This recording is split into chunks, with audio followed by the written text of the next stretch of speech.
I want to address the last video. I had a lot of folks that sent me, a lot of people thought that I was too hard on that guy that I pulled out of the ditch. And Mrs. W was in your camp with that as well. Now, I'm not going to make an official apology because but I will definitely admit that I was a little bit hard on that guy, but I also want to justify it. So a lot of you thought that he was a kid. I would never level that sort of criticism towards a kid. I don't expect a kid to know anything. This guy was a grown man. And I think the part that really put me off, and this is going to be me justifying my outburst, whether right or wrong, that's for you to decide, is that he didn't lend a hand to help. And that's what really put me off. I don't blame the guy for not understanding something, right? I mean, if I'm going to think about it, and Mrs. W made me kind of see it this way. I was frustrated and reacted, and probably shouldn't have shared that on the video because of the lack of the guy jumping in to help, right? One of you asked me, what's the difference between him slipping off into the ditch and Jariah slipping off to the ditch? Well, the difference is that there was no way that Jariah could have got himself out of that situation short of a winch. I've found myself in that situation before, right? This, where the guy had just slipped out of the tracks and taken a little initiative and went and grabbed a stick, and moved a little bit of snow around, and you could have easily gotten yourself out of that situation and backed up, and we backed up about a mile or so, and there was a place to turn around. The thing that I didn't like about it was that he didn't lend a hand to help.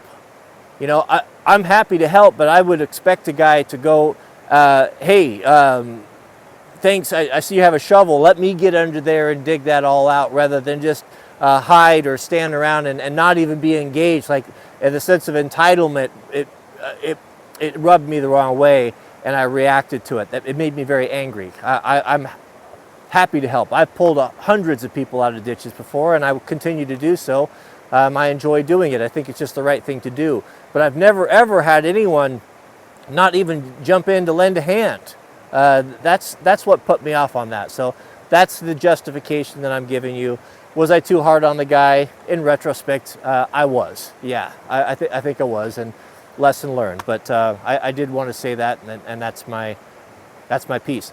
The difference is between how Jariah handled it and how this guy handled it is Jariah, the entire time he was waiting for someone to come up and winch him out, he was working.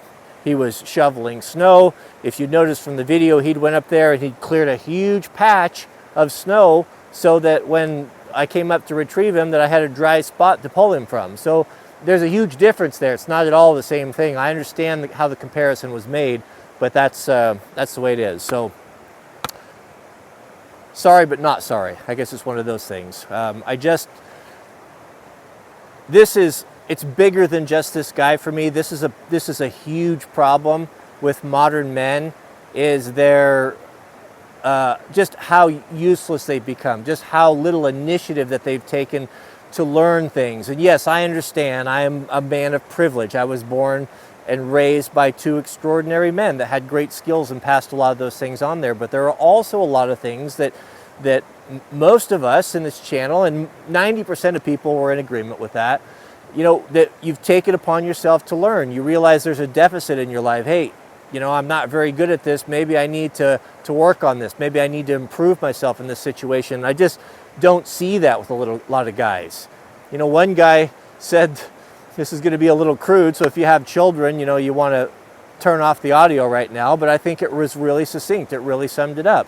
He said, women like that are not looking for a man. They're looking for a girlfriend with a penis.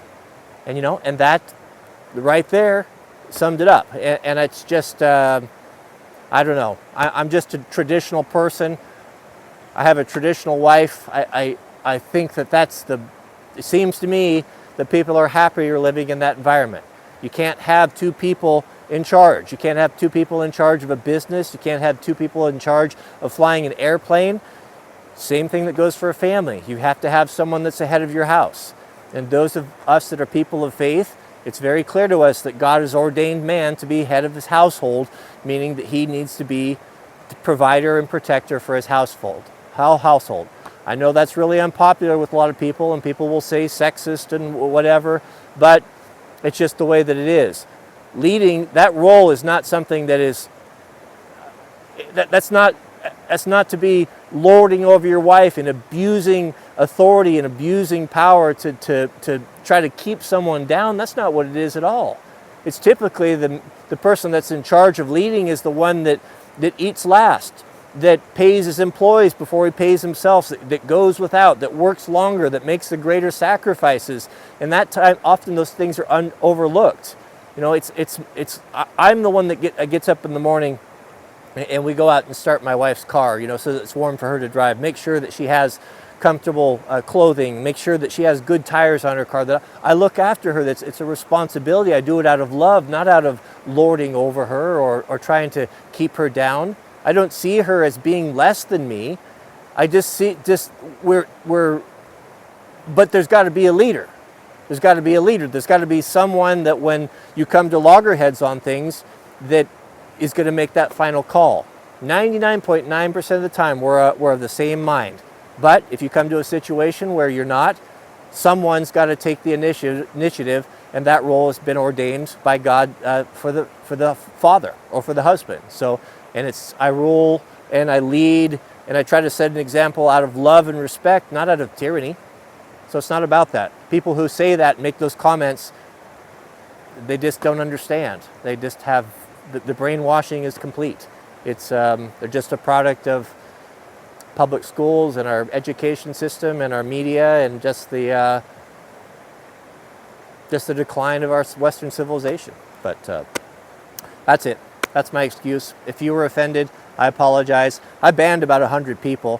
Not because they disagreed. There were some people that disagreed, and I respect that, but there were some people that were just vitriolic and nasty, and so they're gone. So if that was you, then this channel's probably not for you. Thanks for watching. May God bless you and your families. Please keep us in your prayers. Pray for me to have more patience with people. Amen. We'll see you guys on the next video.